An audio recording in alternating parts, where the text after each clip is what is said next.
کی طرح امڑ کے آنے والے جو بادل ہیں وہ بھی کیا ہیں؟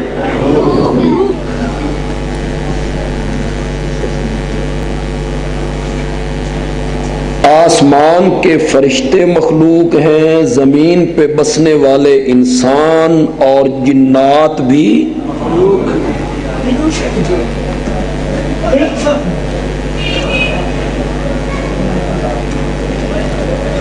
جبریل امین، میکائیل، عزرائیل، اسرافیل،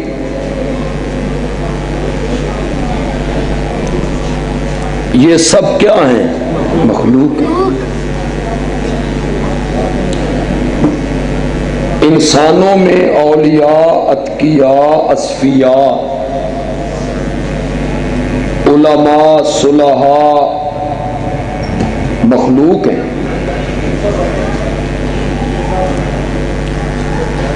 حتیٰ کہ امام الانبیاء اور کائنات کے تاجدار آمنہ کے لال بھی مخلوق ہیں۔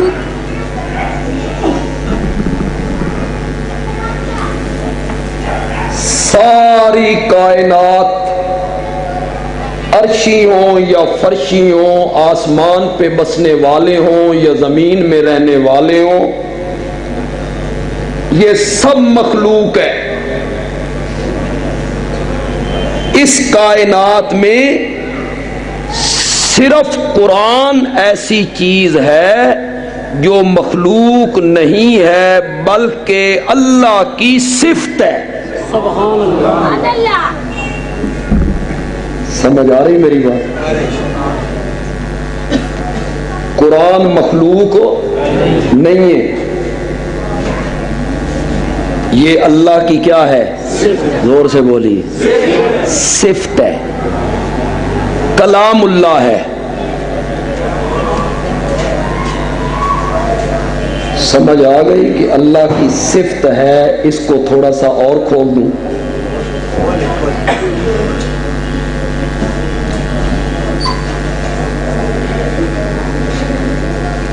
یہ کرسی کسی کاریگر نے بنائی، یہ رومال کہیں بنا، یہ سٹینڈ کہیں بنا، یہ دری کہیں بنی۔ اس میں کاریگر نے اپنے ہاتھ استعمال کیے، نگاہیں استعمال کی، عقل استعمال کیا، شعور استعمال کیا، نگاہیں استعمال کی، ہاتھ استعمال کیے، کرسی بن گئی، میز بن گیا، صوفہ بن گیا، مکان بن گیا، کوٹھی بن گئی۔ یہ سب باہر کی چیزیں ہیں، ہاتھ استعمال ہوئے، آنکھیں استعمال ہوئی ہیں۔ لیکن یہ جو میں آپ سے اب کلام کر رہا ہوں، گفتگو کر رہا ہوں، یہ باہر کی چیز ہے یا میرے اندر سے نکل کے آ رہی ہے؟ بولیے۔ اس کا تعلق باطن سے ہے۔ جتنی چیزیں بنتی ہیں ان کا تعلق انسان کے ظاہر سے ہے، اور یہ جو میں کلام کر رہا ہوں اس کا تعلق میرے باطن سے ہے، اندر سے ہے۔ یہ کلام میرے اندر سے نکل کے آ رہی ہے۔ اللہ نے جتنی چیزیں بنائی وہ خارج سے تعلق رکھتی ہیں۔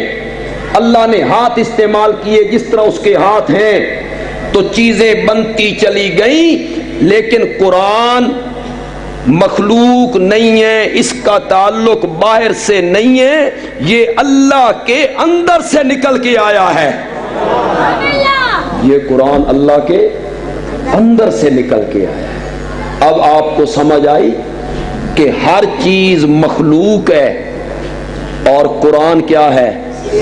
اللہ کی صفت ہے، یہ کلام اللہ ہے، اور یہ اللہ کے اندر اور اللہ کے باطن سے نکل کے آئے۔ امام بخاری کے استاد ہیں امام احمد ابن حنبل رحمت اللہ علیہما۔ ان کا وقت کے بادشاہ سے یہی جھگڑا تھا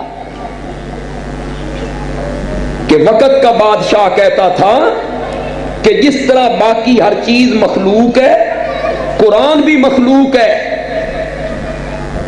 اور امام احمد ابن حنبل کہتے تھے باقی ہر چیز مخلوق ہے، حادث ہے، قرآن مخلوق نہیں ہے، قرآن اللہ کی صفت ہے اور قدیم ہے۔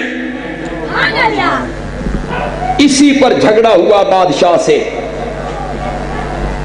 اسی پہ کوڑے مارے گئے امام احمد ابن حنبل کو۔ امام احمد ابن حنبل رحمت اللہ علیہ فرماتے ہیں مجھے وہ چور کبھی نہیں بھولے گا جس چور کے ایک بول نے میرے حوصلے بڑھا دیے تھے۔ مجھے حکومت کے لوگ گرفتار کر کے لے جا رہے تھے،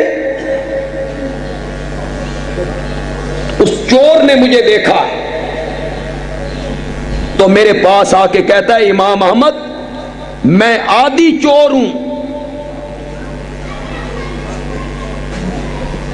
کئی دفعہ پکڑا گیا، کارندوں نے میری چمڑی ادھیڑ کے رکھ دی، میں نے آج تک چوری تسلیم نہیں کی ہے۔ اگر میں باطل پہ مار کھا سکتا ہوں تو حق بات پہ مار کھا رہا ہے۔ چور کی اس بات نے مجھے تسلی دی، کوڑے لگتے ہیں اور ہر کوڑا مارنے کے بعد جلاد پوچھتا ہے مانتے ہو کہ قرآن اللہ کی مخلوق ہے یا نہیں مانتے ہو تو دوسرا کوڑا تیار کر کے لاؤں؟ امام احمد ابن حنبل ایک جملہ کہتے ہیں، ترجمہ تو کر دوں گا اس عربی عبارت کا، لیکن جو اس جملے میں لطف ہے عربی عبارت میں وہ اردو میں لطف نہیں رہے گا۔ کوڑا مارنے کے بعد وہ پوچھتا ہے مانتے ہو کہ قرآن مخلوق ہے؟ امام احمد کہتے ہیں ایتونی بے کتاب اللہ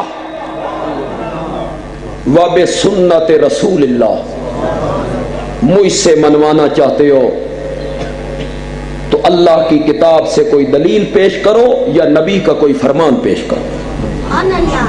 کوڑوں سے منوانا چاہتے ہو؟